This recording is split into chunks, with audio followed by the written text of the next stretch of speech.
Bienvenue à cette vidéo sur UML dans laquelle je vais faire une introduction générale à UML et à ses diagrammes. Et puis, je passerai à une explication plus détaillée du diagramme de cas d'utilisation.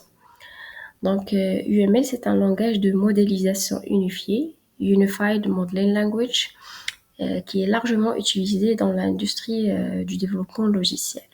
Donc, ces auteurs ont en effet estimé qu'il n'était pas opportun de définir une méthode en raison de la diversité des cas particuliers qui peuvent exister. Donc, ils ont préféré se borner à définir un langage graphique qui sont bien sûr associés à des textes qui expliquent leur contenu.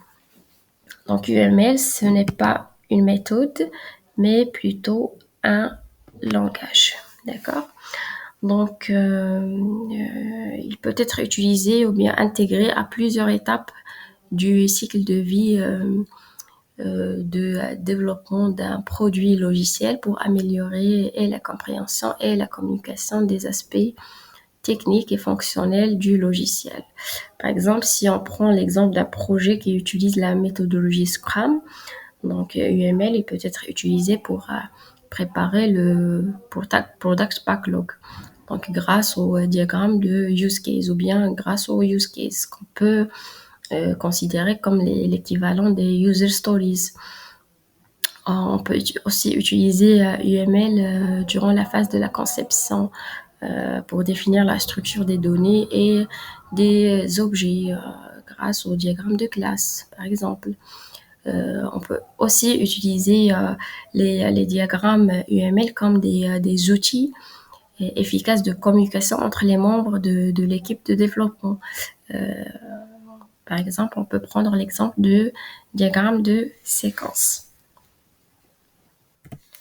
Donc ici, nous avons un petit historique du ML. Donc, dans les années 70, donc on avait la méthode de Meurice qui est utilisée pour organiser surtout la programmation impérative. C'est une méthode fondée sur la modélisation séparée des données et des traitements.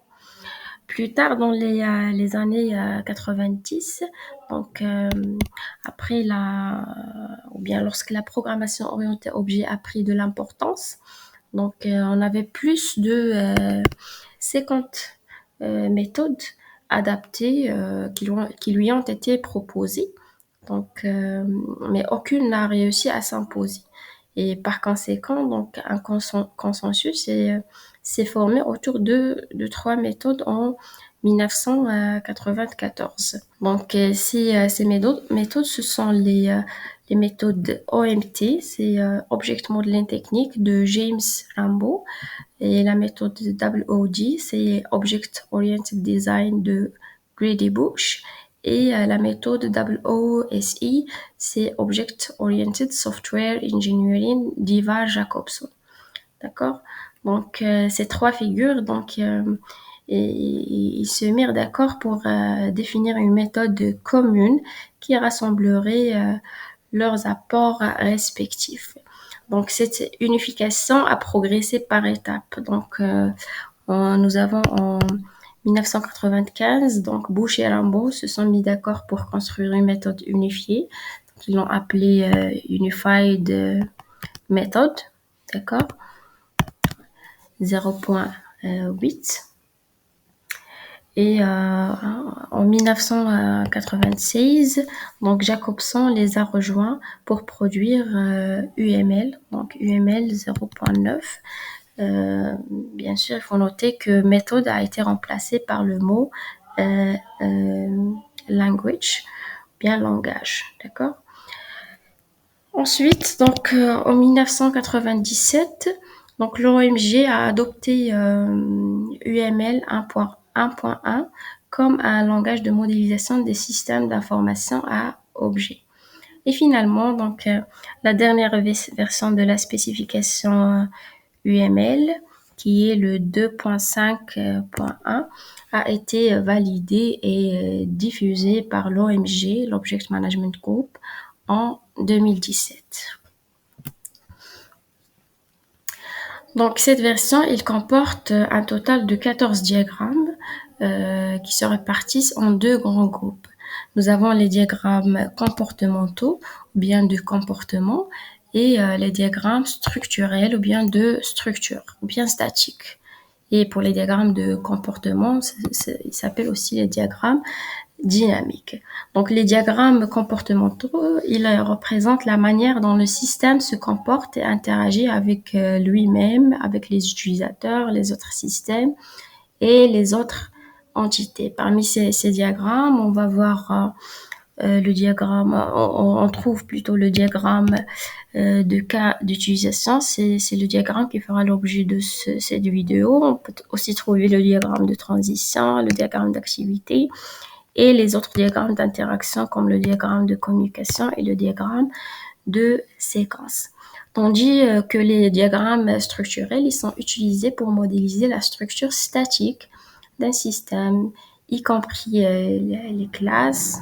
Par exemple, on trouve le diagramme de classe, les objets, donc on a le diagramme d'objets, les composants, donc nous avons le diagramme de composants et ainsi de suite.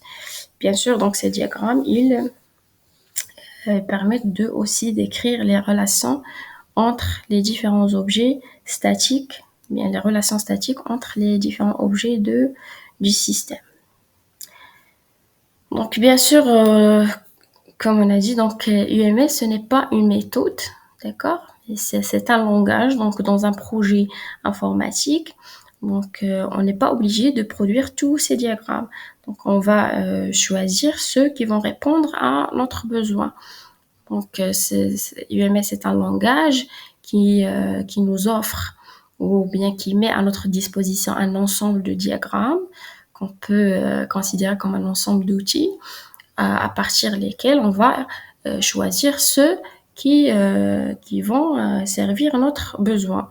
Mais sinon, les diagrammes les plus utiles, on trouve le diagramme d'activité, de use case ou bien de cas d'utilisation, de classe, d'objet, de séquence et les diagrammes d'état de transition. Donc, dans cette vidéo, on va expliquer en détail le diagramme de cas d'utilisation.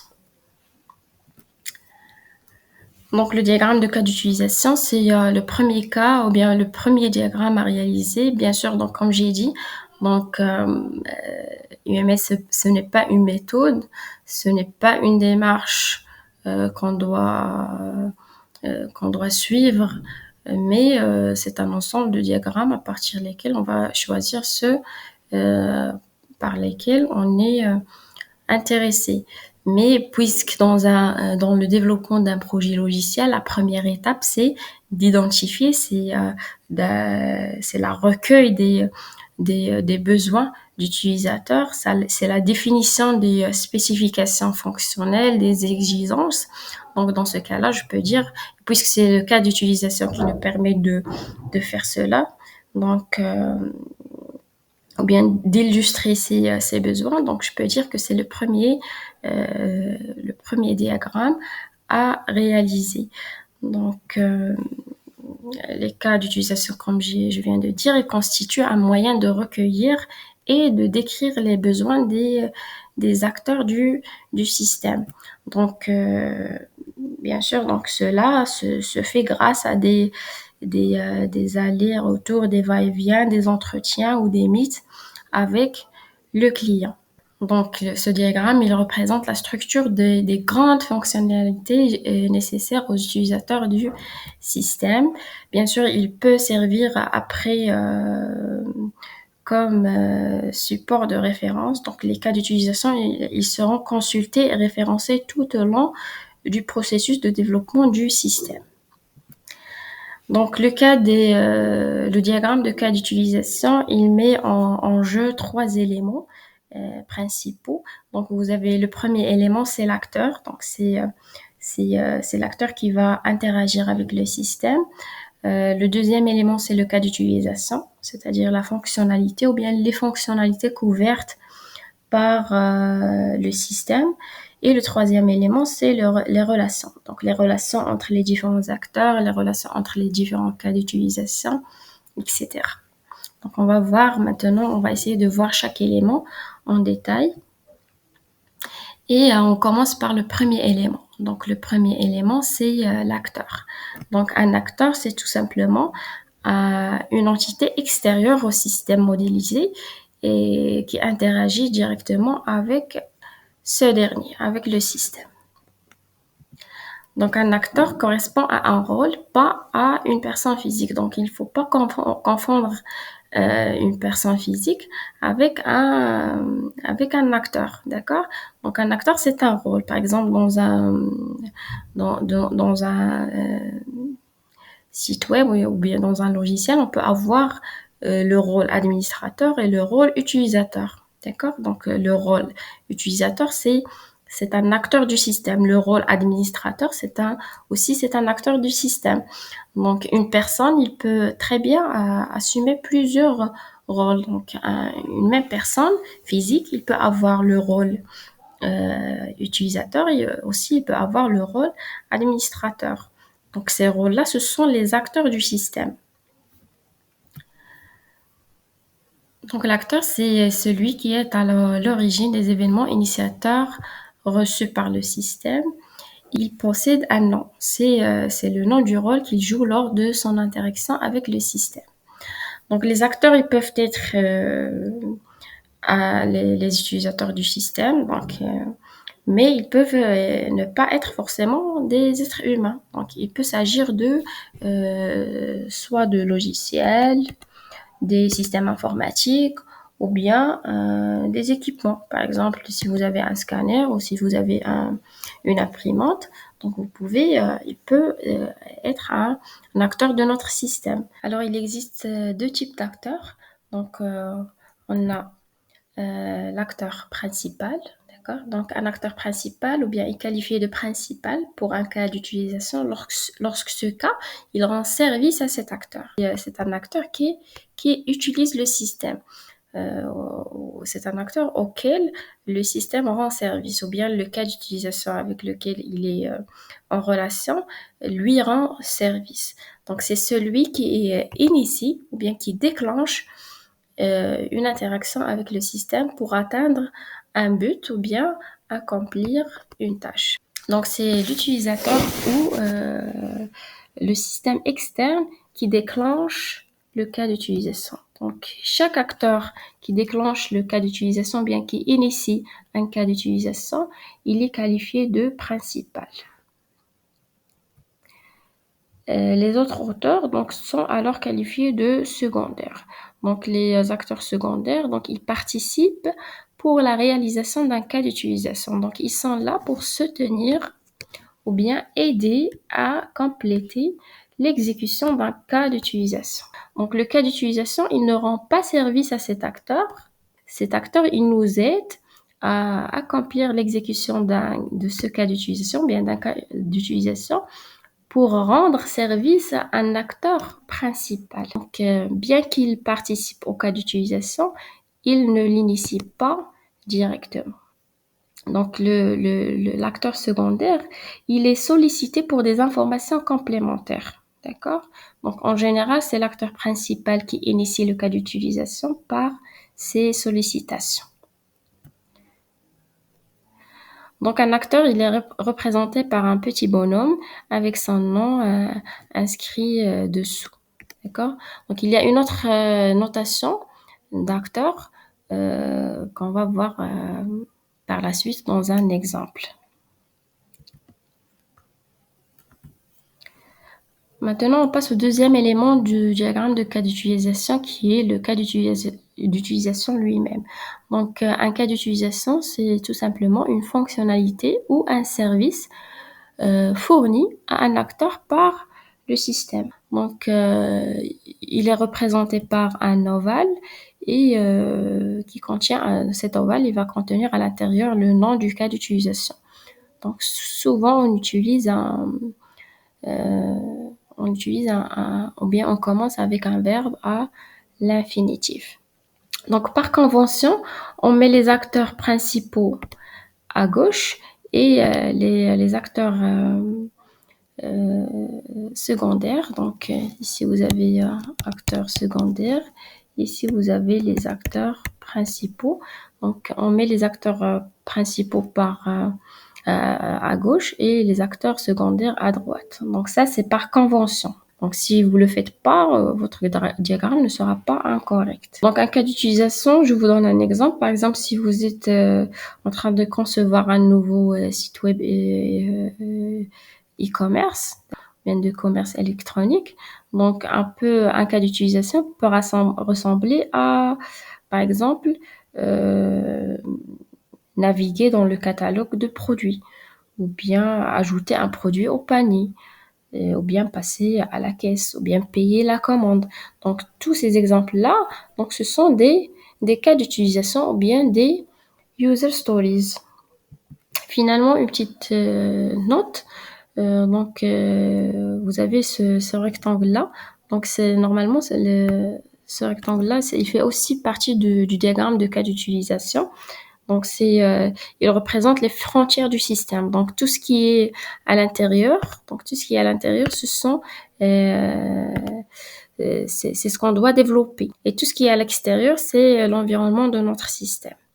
Donc, les frontières du système, on les représente tout simplement par un rectangle à l'intérieur duquel on met le nom de notre logiciel, bien de notre système.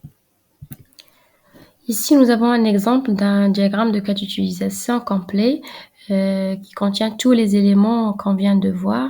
Donc, nous avons un auteur qui a le nom client et il contient le stereotype primary pour indiquer qu'il s'agit d'un acteur principal, mais ce stéréotype n'est pas obligatoire.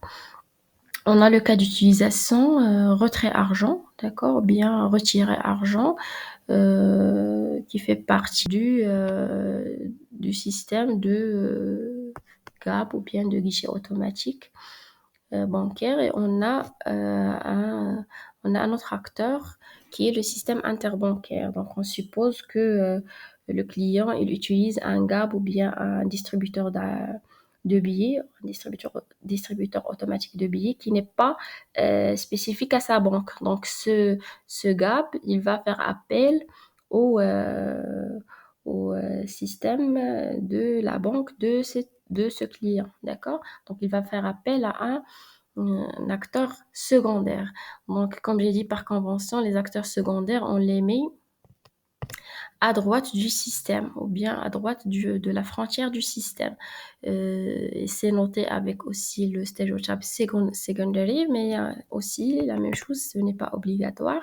Et ça, c'est la deuxième notation que je vous ai dit qu'on peut utiliser pour représenter un acteur. Donc, dans ce cas-là, il s'agit d'un rectangle, d'accord, ou bien d'un classeur stéréotypé avec actor, d'accord, et qui contient bien sûr le nom de l'acteur. Donc, pourquoi on a utilisé ça? Donc, c'est parce qu'il s'agit d'un acteur qui n'est pas humain. Donc, il s'agit d'un système informatique. Donc, on utilise le classeur stéréotypé actor avec bien sûr le nom de l'acteur. Mais vous pouvez bien évidemment utiliser cette notation pour client. Donc, vous pouvez mettre par exemple ici actor. Donc, on met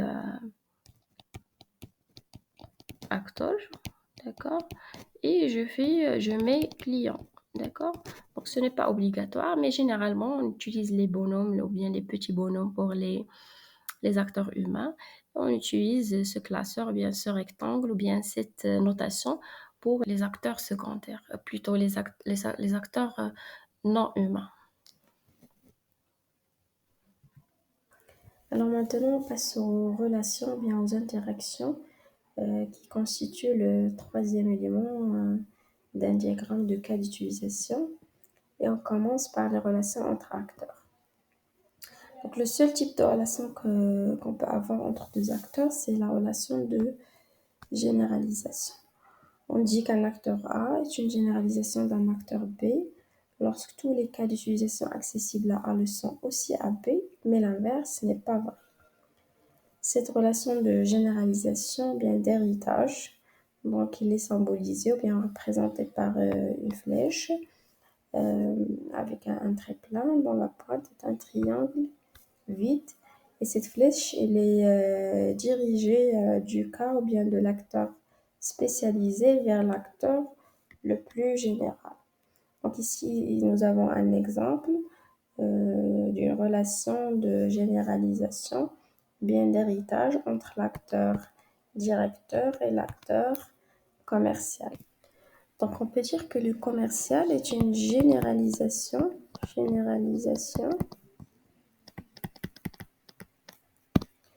du directeur. Pourquoi? Parce que tous les cas d'utilisation accessibles au commercial, ils le sont aussi au directeur. Mais l'inverse n'est pas vrai parce que le commercial il n'a pas ou bien n'aura pas accès aux cas d'utilisation du directeur. Par exemple, si le commercial il peut gérer ou bien suivre les commandes, donc le directeur il va pouvoir et gérer les commandes et par exemple en plus de ça gérer le stock. Donc il a un pouvoir supplémentaire et il s'agit d'une spécialisation du commercial. Donc le directeur est une spécialisation du commercial et le commercial c'est une généralisation du directeur. Sinon, pour les relations qui peuvent exister entre deux cas d'utilisation, il y a deux types. Donc, on trouve aussi la généralisation ou bien la spécialisation. Et on a les dépendances, donc les dépendances stéréotypées. Donc, il y a deux types de relations de dépendance. On a la relation d'inclusion et la relation d'extension. Donc, les dépendances, que ce soit une relation ou bien une dépendance d'inclusion ou d'extension, ils seront représentés par une flèche avec un trait pointillé. Et bien sûr, ils vont inclure le stéréotype correspondant à chaque type de dépendance. Et pour la généralisation, donc on va utiliser le même symbole qu'on a vu ou bien qu'on a utilisé pour les acteurs ou bien pour la relation de généralisation entre les acteurs qui est une flèche avec un trait plein. Dans la pointe est un triangle fermé. D'accord? Donc, qui va vers le cas le plus général. Donc, on commence avec les dépendances, les relations de dépendance, et plus particulièrement avec la relation de dépendance d'inclusion. Donc, une relation inclus, il est utilisé pour indiquer qu'un cas d'utilisation utilise systématiquement et intégralement une séquence d'activités décrites dans un autre cas d'utilisation. Donc, il ne s'agit pas d'un... Donc, Donc, déjà, il est représenté par une flèche pointillée, comme on vient de dire, symbolisée par le stéréotype include, pointant vers le cas inclus. Donc, on dit que le cas d'utilisation A, il inclut le cas d'utilisation B. Donc, B, il ne s'agit pas d'une option ou d'un chemin alternatif, mais c'est une partie obligatoire du processus.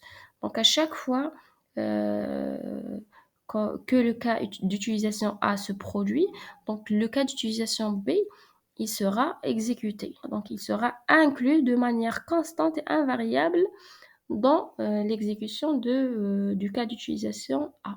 Donc, on dit que A inclut B, ou bien B est inclus dans A. Donc, il s'agit d'une obligation. Donc, ici, nous avons un petit exemple. On a un acteur client qui a accès à deux cas d'utilisation, d'accord? Donc, retirer argent et, par exemple, déposer argent. Donc, pour retirer l'argent, bien le retrait d'argent d'un GAB, donc il va inclure nécessairement une phase d'authentification, d'accord? Avec une carte et un mot de passe. Et la même chose pour le dépôt d'argent. Dans ce cas-là, donc on a utilisé un cas d'utilisation authentifié carte. Et on a ajouté les dépendances d'inclusion entre ces cas d'utilisation et le cas d'utilisation s'authentifier ou bien authentifier carte. Donc, les inclusions, ils permettent de factoriser une partie de la description d'un cas d'utilisation qui serait commune à autre cas d'utilisation. Donc, au lieu d'inclure cette partie dans chaque cas d'utilisation, c'est-à-dire dans le cas d'utilisation retirer argent et dans le cas d'utilisation déposer argent. Donc, on l'a créé comme un cas d'utilisation à part entière et on a utilisé donc, les relations include ou bien les dépendances include. Donc, cela nous permet d'éviter la redondance et nous donne la possibilité de réutiliser une partie de la description d'un cas d'utilisation qui est commune à d'autres cas d'utilisation. Voilà. Après, nous avons la relation d'extension. Donc, on a la relation, bien la dépendance d'extension qui est symbolisée par le stéréotype extend. Donc, l'extension, donc contrairement à l'inclusion, donc elle est utilisée pour indiquer qu'un cas d'utilisation peut être appelé. Donc, il peut être appelé ou peut ne pas être appelé au cours de l'exécution d'un autre cas d'utilisation. Donc, il est représenté avec une flèche qui pointe vers le cas d'utilisation étendu. Donc, on dit que B étend A, ou bien A est étendu, ou bien est étendu par B.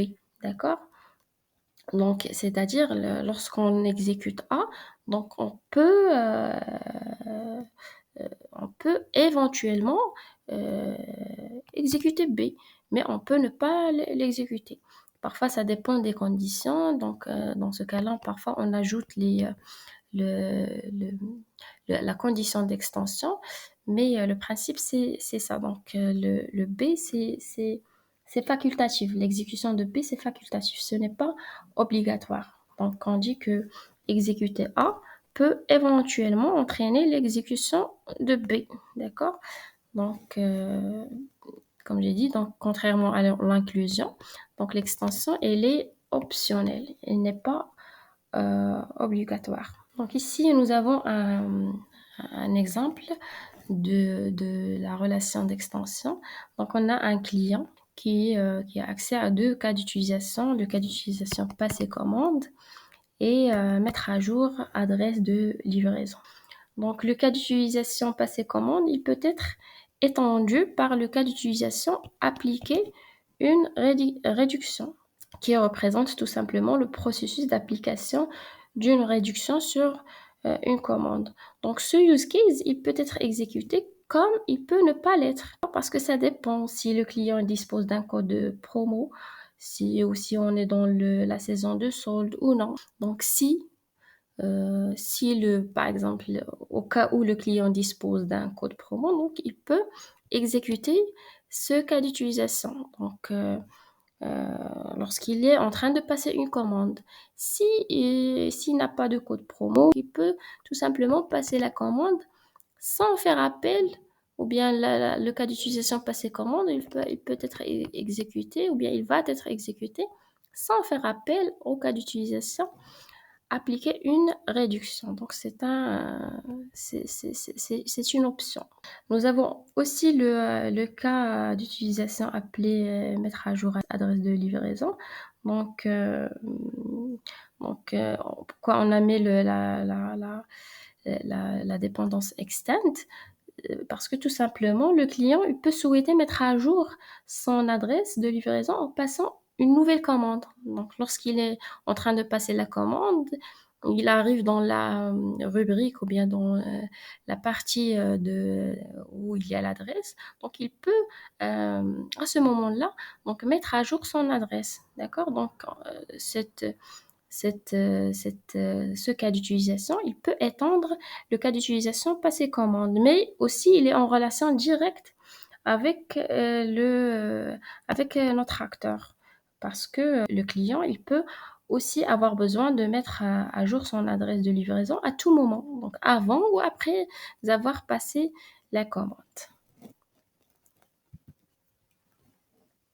Maintenant, on passe au deuxième type de relation qu'on peut avoir entre deux cas d'utilisation, qui est la relation de généralisation. Donc, c'est presque la même chose que pour les acteurs. Donc, une relation de généralisation, il indique qu'un cas d'utilisation est une spécialisation d'un autre cas d'utilisation. et il est représenté par le même symbole qui est une flèche terminée par un triangle vide qui pointe vers le cas d'utilisation plus général. Donc, il pointe du cas, donc il part du cas d'utilisation spécialisé vers le cas d'utilisation le plus général. Donc, ici, vous avez le cas général. Ici, nous avons le cas spécial. D'accord? Donc, dans ce cas-là, on dit que le cas d'utilisation 2 est un cas particulier du cas d'utilisation 1. Donc ici, nous avons un exemple. Donc, c'est le cas d'utilisation, par exemple, payé. Donc, on a deux cas spécialisés. Donc, on a le cas, ça c'est le cas général.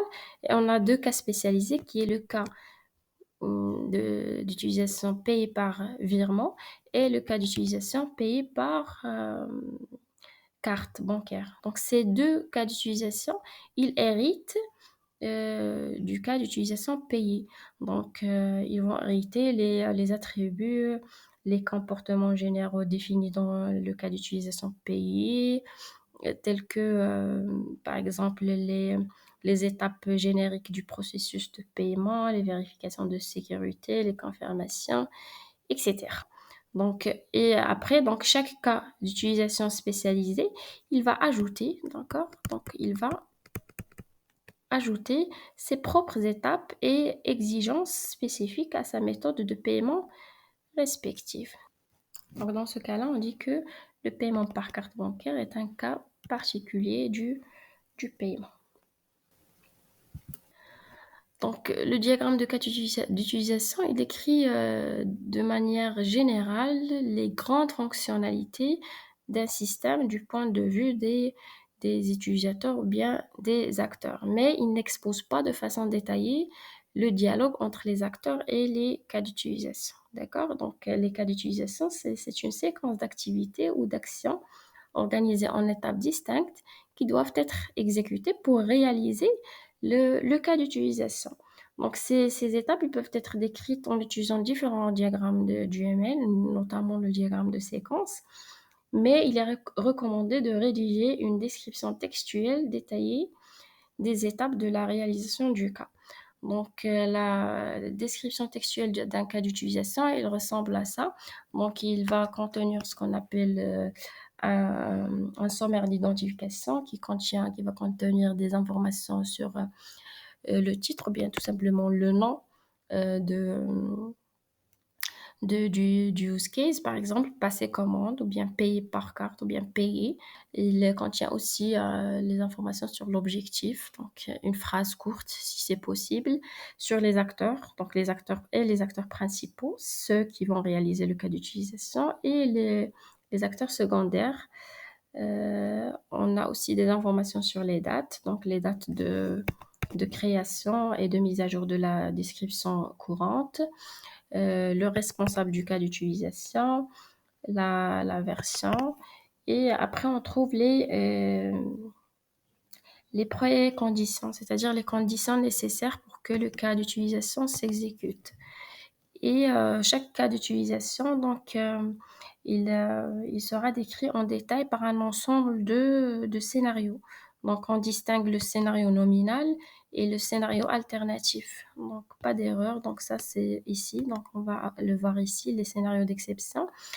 Et donc, on a soit le scénario nominal, donc c'est le scénario qui déroule quand tout se passe comme prévu, c'est-à-dire il n'y a pas d'erreur.